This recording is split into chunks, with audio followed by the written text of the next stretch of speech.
हैं और उस पे जरूर चाहेंगे। हालांकि आपने काफी रोशनी डाल दी है कि खबर आ रही है कि अमेरिका ईरान पर हमला करने वाला है।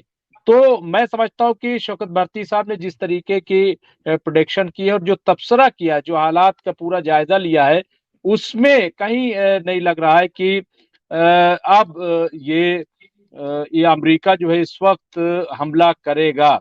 और फिर शान हैदर रिजवी ने और इसको क्लियर किया है।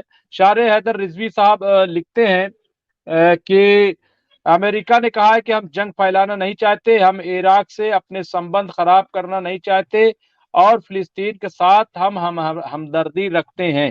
ये जो बयान है जिसको शान हैदर रिजवी साहब, क्या वाकई ऐसा कोई बयान आया है शौकत भारती साहब? और अगर आया है तो इसको किस पस जी मंजर जी, में देखिए देखेंगे, बात क्या क्या है है। ये? देखिए दो चीजें हैं इस वक्त अमेरिका में। बाइडेन की बात और पेंटागन की बात अलग अलग है। बाइडेन की बात और अमेरिकन कांग्रेस की बात अलग अलग है। जो पब्लिक ओपिनियन है अमेरिकन का, वो वार के फेवर में नहीं है। बाइडेन ने बयान दे दिया था तो इसलिए, और बाकायदा तौर के ऊपर कहा था कि हमने टारगेट भी सिलेक्ट कर लिए हैं, किन किन टारगेट्स के ऊपर अटैक करना है। वो हम उनके न्यूक्लियर प्लांट के ऊपर अटैक करेंगे, उनके शिप्स जो हैं उनके ऊपर अटैक करेंगे, और उनके और जो तमाम एसेट्स हैं उनको हम डिस्ट्रॉय करेंगे, उनके मिसाइल यूनिट को डिस्ट्रॉय करेंगे। सब गिना कर एक और बाकायदा उस पे कि टारगेट जो है हमने लॉक कर दिया है, ये इन्होंने बात की थी। उसके बाद जब बैक डोर से उन्होंने ये मैसेज भेजा कि ईरान के पास, और ईरान ने उसका जवाब दिया कि अगर हमारी सॉइल के ऊपर कोई मरे या ना मरे, आपका कोई एक बॉम्ब गिरेगा तो फिर हम उसका सख्त जवाब देंगे। और उन्होंने चाहा था कि ये भी मैसेज चला जाए कि भाई इन पर किया और इन पर किया और बाद में बराबर कर लिया जाए बात को, लेकिन उसको रिजेक्ट कर दिया। तो पेंटागन ने कहा कि क्योंकि पेंटागन को पूरी इंफॉर्मेशन है कि ईरान ने बाकायदा तौर के ऊपर अपनी आर्मी को हाई अलर्ट के ऊपर कर दिया, उन्होंने सारे अपने इंटरप्रेटर्स और सारी चीजों को उन्होंने चार्ज कर दिया था बाकायदा तौर के ऊपर।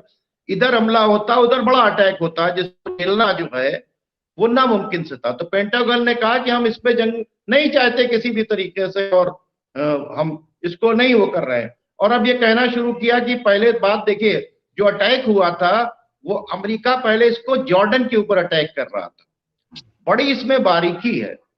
और ईरान कह रहा था ये अटैक सीरिया के ऊपर है। वजह क्या है कि जॉर्डन में with the permission of Jordan वो रह रहे हैं, सीरिया में विदाउट परमिशन ऑफ बशर असद जो है, अमेरिका जो है गैर कानूनी तौर के ऊपर रह रहा है। तो वो ये चाहते थे कि इस हमले को दिखा दिया जाए कि जॉर्डन के ऊपर है, हमारी बेस के ऊपर हमला हुआ। तो इस अब पूरी कोशिश कर रहे थे कि टावर 22 जो है वो जहां के ऊपर अटैक हुआ है वो जॉर्डन का इलाका है, लेकिन जो अटैक हुआ था वो अटैक हुआ था सीरिया के इलाके के अंदर। तो सीरिया के इलाके के अंदर जो अटैक है उसके ऊपर अमेरिका कुछ कह भी नहीं सकता, क्योंकि सीरिया के अंदर अमेरिका गैर कानूनी तौर के ऊपर रुका हुआ है। इराक के अंदर जो रुका हुआ है, इराक की गवर्नमेंट के परमिशन के बगैर रुका हुआ है। ये शो करना चाहते थे कि जॉर्डन के ऊपर ऐसा हो गया। जॉर्डन ने भी इस बात को कहा हमारे यहां नहीं हुआ है। तो अब खुद जो है अमेरिका ने ये कहा कि नहीं नहीं नहीं, वो अटैक जो था वो सीरिया के ऊपर था। ठीक है, तो उन्होंने डिफ्यूज करने की कोशिश की और अपने प्रेशर को मेंटेन करने के लिए उन्होंने हौसियों पर हमला किया। जैसे ही हौसियों पर हमला किया, हौसियों ने पलट कर जो है रेड सी के ऊपर हमला कर दिया। और जब रेड सी के ऊपर हमला कर दिया तो यहिया क्या नाम है, यहिया सियार जी ने साफ साफ कहा कि भाई ऐसा है कि अगर हमारे ऊपर आओ, जिसको जिसको आना है, हम पे तुमको जंग का मजा सिखाएंगे। और अमेरिकन डिस्ट्रॉयर के ऊपर हमला किया। अमेरिकन डिस्ट्रॉयर अपने आप को बचा नहीं सका, उसके डिफेंस के लिए जो है बाकायदा तौर के ऊपर ब्रिटेन ने अपने 2 स्पेशल शिप एडवांस भेजे वहां के ऊपर। तो कोई इनके यानी B-52 ले आने से, इनकी फौजों को अलर्ट कर देने से, इनकी थ्रेट देने से कोई किसी ने कोई वो नहीं किया। तब पेंटागन का ये बयान आ गया कि नहीं नहीं नहीं नहीं, हम जंग नहीं बढ़ाना चाहते, हम ईरान के साथ जंग नहीं बढ़ाना चाहते, जंग ठीक नहीं है किसी की। तो ये जो आया तो ईरान तो पूरी तरीके से फुल फ्लैश तैयार था, तो नहीं, बयान दे। शौकत बाती साहब, मोहम्मद अकरम साहब ने बड़ी इंपॉर्टेंट बात लिखी है, और उसकी हम चाहते हैं कि आप जरूर उस पर बातचीत करें, और उसकी क्या सदाकत है कि फिलिस्तीन को आज़ाद करने के लिए तमाम डॉक्यूमेंट्स तैयार किए जा रहे हैं। अमेरिका और ब्रिटेन जो है ये काम कर रहा है सबके साथ मिलकर के। क्या ये सही है? क्या ये तो इस मैंने तरीके की चीजें ये तो तूने? मैंने आपको ये तो मैंने आपको कल बताया था कि डॉक्यूमेंटेशन हो चुका है, विद द कंसर्न से सारे पॉइंट्स लिखे जा चुके हैं। और हम्म। पॉइंट लिखने के बाद बाकायदा तौर के ऊपर उसके ऊपर तंबीह भी की गई है। क्या नाम है, जब इन्होंने क्या नाम है इधर डॉक्यूमेंट्स लिखा जा रहा था, इन्होंने हॉस्पिटल के अंदर ऑपरेशन किया, डॉक्टर्स उसके भेस के अंदर, और जाने के बाद जो स्ट्रेचर के ऊपर मार दिया, तो उसको इन्होंने भी कंडेम किया, फ्रांस ने भी कंडेम किया, इवन अमेरिका ने भी कंडेम किया कि एक तरफ हम लोग इसको खत्म करने की बातचीत कर रहे हैं, दूसरी तरफ ये। उसके बाद ही सख्त बयान आज आया है, क्या नाम है इसका, ब्रिटेन का, कि हम फिलिस्तीन के इशू के ऊपर अब वापस नहीं जाएंगे, इसको हम सख्ती से इंप्लीमेंट कराएंगे। और बाकायदा तौर के ऊपर इसका ड्राफ्ट तैयार हो गया, और ड्राफ्ट के अंदर ही ये कंडीशन है। ये उसी ड्राफ्ट की कंडीशंस हैं जो सामने आई है मीडिया के जरिए, कि सबसे पहले फोर्सेस वापस जाएंगी इजरायली।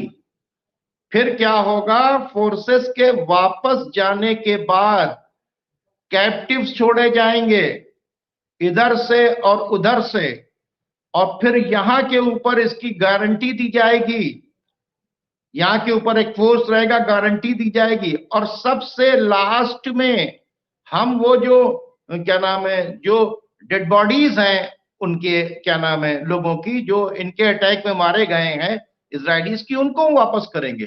तो इसमें इस सारे शराइत के अंदर कोई भी एक शर्त इजराइल की नहीं पूरी हुई। इजराइल चाहता था कि यहाँ का कंट्रोल हम रखेंगे। इसके अंदर सबसे बड़ी जो कामयाबी हुई है, ये बातचीत है, इसके अंदर शर्त रखी है कि वो जो सेटलर्स आबाद कर दिए थे गजा के अंदर इजराइलियों को, वो सेटलर सब वापस जाएंगे, कोई सेटलर्स वहां पर नहीं रहेगा, फिलिस्तीन सिर्फ फिलिस्तीन का रहेगा। यहां तक बात हो गई कि अब जो ये फिलिस्तीन की हुकूमत बनेगी वो महमूद अब्बास के अंडर में नहीं बनेगी, ठीक है। मरवान बरूदी और इस तरह से दो तीन चार और लीडर्स हैं, जिनको कि किसका नाम अभी कौन आ रहा है सामने, यानी एक ऐसा लीडर आएगा जो हमास को भी कबूल हो, जो वेस्ट बैंक वालों को भी कबूल हो, जितने भी धड़े हैं इस्लामिक जिहाद और फतेह सबको कबूल हो। वहां के ऊपर अबूरी हुकूमत चलाने की भी बातचीत हो रही है बाकायदा तौर के ऊपर। जैसे इसराइल ने कहा था कि जंग बंद करने के बाद हम ऐसा करेंगे कि हम चलाएंगे, इसका हेडक्वार्टर इजराइल होगा, हमारी फोर्सेस वहां के ऊपर होंगी, जंग तो हम बंद कर देंगे। हम क्या नाम है, हमास के सारे लीडर जो हैं वो गजा छोड़कर चले जाएंगे, फिलिस्तीन छोड़ के चले जाएंगे, किसी और कंट्री के अंदर पनाह लेंगे। उनकी कोई एक शर्त जो है वो नहीं मानी गई। ड्राफ्ट के अंदर क्लियर कट ये सारी बातें लिखी हुई हैं कि सबसे पहले इजरायली फौजें वापस जाएंगी, सबसे पहला काम। दूसरी बात यह है कि जंग बंद करने के बाद हम कैप्टिव्स का एक्सचेंज करेंगे, और वो भी पूरे कैप्टिव छोड़ेंगे, ये भी पूरे कैप्टिव छोड़ेंगे, इधर उधर की बातचीत। फिर उसके बाद इंटरनेशनल फोर्स उसकी गारंटी देगी, ऐसा नहीं कि इसके बाद हम छोड़ दें कैप्टिव्स और अटैक करने लगे। फिलिस्तीन को प्रॉपर तौर पे रिकॉग्नाइज किया जाएगा।